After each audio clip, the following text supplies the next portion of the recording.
Good morning, good afternoon, good evening, and welcome to today's monologue. આજે આપણે બે બહુ મહત્ત્વના કોન્સેપ્ટની વાત કરીશું. જ્યારે આપણી વાત સક્સેસની આવે ત્યારે આ બે માઇન્ડસેટ બહુ મહત્ત્વના હોય છે. Number 1, Bing result oriented. આપણે રિઝલ્ટ ઓરિએન્ટેડ રહેવું જોઈએ. આપણા માઇન્ડમાં હોવું જોઈએ કે મારો એન્ડ ગોલ કયો છે, મારું કયું એ રિઝલ્ટ છે, કયું આઉટકમ છે જે પ્રાપ્ત કરવાની મને આશા છે. And there is nothing wrong કે રિઝલ્ટ ઓરિએન્ટેડ માણસ હોય એનો કશો વાંધો નથી. પણ પ્રોબ્લેમ ત્યાં થાય છે કે જ્યારે માણસ છે ને રિઝલ્ટ ઓરિએન્ટેડ તો હોય જ છે, એટલે કે એના માઇન્ડમાં એનું ફાઇનલ ગોલ ફિક્સ હોય છે, but at the same time he is also result driven. હવે આપ સમજવાનો પ્રયત્ન કરજો. અહીંયા રિઝલ્ટ ડ્રીવનનો મતલબ છે કે જે રિઝલ્ટ જે એને ધાર્યું છે મનમાં કે ભાઈ ના કે આ મારી પર્ટિક્યુલર કોઈ એક્ઝામ છે, એમાં મારે આટલા પર્સન્ટેજ લાવવાના છે, અથવા મારે આ પેકેજનું મારે જોબ જોવે છે, અથવા મારે બિઝનેસમાં આ પર્ટિક્યુલર આંકડો હિટ કરવાનો છે, અથવા મારી ફિટનેસની વાત છે તો આ વેઇટ મારું હોવું જોઈએ, આ લેવલનું મારું ફિઝિક હોવું જોઈએ. પર્ટિક્યુલર એક ગોલ પર એનું માઇન્ડ ફિક્સ છે એનો વાંધો નથી. But when it comes to effort, કે જ્યારે એમાં કામ કરવાનું આવે ગોલ માટે ને, તો એના માઇન્ડમાં સ્ટીલ એ રિઝલ્ટ જ ફિક્સ છે. Again don't get me wrong here, result માઇન્ડમાં હોવું ખોટું નથી, બટ જ્યારે તમે એના માટે પ્રયત્ન કરવાના ચાલુ કરો છો, જ્યારે એ કામ કરવાનું સ્ટાર્ટ કરો છો ને, ત્યારે પણ 24 કલાક જો તમારા માઇન્ડમાં રિઝલ્ટ રહે છે ને, તો then you are result driven as well. તો રિઝલ્ટ ઓરિએન્ટેડ તો તમે ઓલરેડી છો, બિકોઝ તમે ફિક્સ કર્યું છે. મેં કહ્યું એમ ઓલરેડી તમારા માઇન્ડમાં બહુ ક્લિયર ફાઇનલ આઉટકમ કે છેલ્લું શું એન્ડ હશે એનું પિક્ચર બહુ જ ક્લિયર છે. તો you are already result oriented. But now at the same time every day in and out તમે રિઝલ્ટ ડ્રીવન પણ છો, રાઈટ? એનો મતલબ શું થાય છે?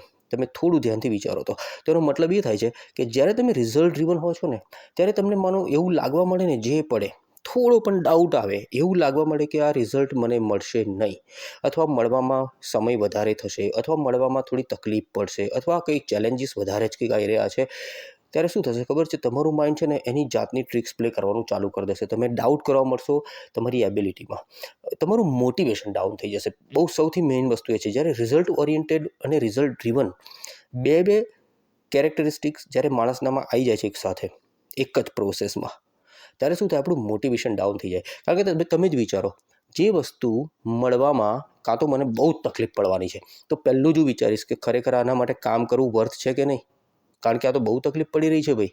સીધું જ છે માઇન્ડસેટ આપણું, બરાબર?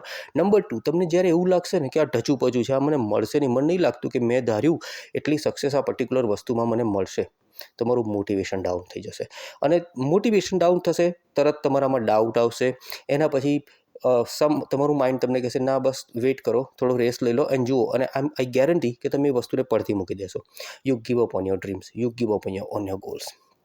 સો રિઝલ્ટ ઓરિએન્ટેડ અને રિઝલ્ટ ડ્રીવન આ બે થોડું ડેડલી કોમ્બિનેશન થઈ જાય છે. રાધર શું હોવું જોઈએ એ સમજાવો. હવે રિઝલ્ટ ઓરિએન્ટેડ હોવું કોઈ પ્રોબ્લેમ નથી, this is your starting point. તમને ખબર હોવી જોઈએ કે તમારે શું પ્રાપ્ત કરવું છે. બટ ના આવું જ્યારે તમે એનું કામ કરવાનું સ્ટાર્ટ કરો છો ને, ત્યારે બહુ ધ્યાનથી સાંભળજો, જ્યારે તમે તમારા ગોલ પર કામ કરવાનું સ્ટાર્ટ કરો છો, from that point on you should be process driven. તમે જે પ્રોસેસમાં છો કામ કરવાની, એ તમને મોટિવેટ કરતી હોવી જોઈએ, કે તમને પ્રોસેસમાં મજા આવી જોઈએ. તમે પ્રોસેસમાં તમને કંઈક તથ્ય મળવું જોઈએ કે બીના આ પ્રોસેસમાં આ મજા છે, મે બી મને કંઈક શીખવા મળે છે, મે બી હું બેટર બની રહ્યો છું ચેલેન્જીસને એક્સેપ્ટ કરવામાં, અથવા એની જોડે ડીલ કરવામાં, મે બી હું બેટર પ્રોબ્લેમ સોલ્વર બની રહ્યો છું, મે બી મારા માઇન્ડને ભયંકર રીતનું ડેવલપમેન્ટ મળી રહ્યું છે. I am becoming more resourceful, I am becoming I think better at thinking, maybe મને I am developing better perspective and things like that. તો પ્રોસેસ ડ્રીવન બનવું બહુ મહત્વનું છે. તો થશે શું કે એકવાર બી તમને એવું લાગશે ને, તમે જ્યારે રિઝલ્ટ પર તમે કંઈ એક ધાર્યું રોજે રોજ જોતા નથી, તો જ્યારે એવું થશે ને કે તમને એવું લાગશે કે તમારું જ્યારે રિઝલ્ટ જે છે એ એટલા બધા કદાચ મળી નથી રહ્યા, પણ જો તમને પ્રોસેસમાં મજા આવશે ને, તો શું કરશો તમે? You will continue. અને મોટાભાગના લોકોનું ફેલ થવાનું આ એક કારણ હોય છે કે લોકો સ્ટાર્ટ તો કરે છે, અમુક રસ્તે પહોંચીને પછી પાછા વળી જાય છે, સ્ટોપ કરી દે છે, કારણ કે એમને લાગે કે હવે આપણો અહીંયા આગળ બહુ મને લાગતું નથી. તમે જોયા હશે, ઘણા લોકોને જોજો તમે, જે લાંબો સમય સુધી જેમને સ્ટ્રગલ કરીને પછી ફાઇનલી ભયંકર, જેને કહેવાય કે ઇન્ક્રેડિબલ લેવલની સક્સેસ મેળવી હશે ને, એમાં તમે જોયું હશે, એમને તમે પૂછજો, તમે સાંભળ્યું હશે એમના મોઢે કે મને આ કરવું ગમતું હતું એટલે મેં કર્યું. વોટ ઇઝ ધેટ કરવું ગમતું હતું? They are process driven. એનો મતલબ જ એ થાય છે કે લોકો પ્રોસેસ ડ્રીવન હતા. અને બીજા શબ્દોમાં કહું ને, તો આને જ આપણે પેશન કહીએ છીએ. તો જેના માટે તમને પેશન હશે ને, એ વસ્તુમાંથી પછી તમને શું મળે છે અને શું નથી મળતું એ તમે નહીં વિચારો. You will continue doing it. અને એક સિમ્પલ આ એક્શન રિએક્શનનો રૂલ છે કે તમે કોઈ પણ વસ્તુને એક ઇનફ સમય સુધી જો કરો છો, મોસ્ટ વસ્તુને લેટ્સ અપવાદો આપણે છોડી દઈએ કે અપવાદો બને છે તો એને છોડી દઈએ, પણ most of the things in life કે તમે અમુક સમય સુધી જો કરો છો, કન્ટિન્યુઅસલી એક પ્રોપર ઇન્ટેન્સિટીથી કન્સિસ્ટન્સીથી કરો છો ને, તો definitely you get the results. So again બહુ સિમ્પલ એવું છે, be result oriented, but don't be result driven, be process driven, because that is what defines how long you will go.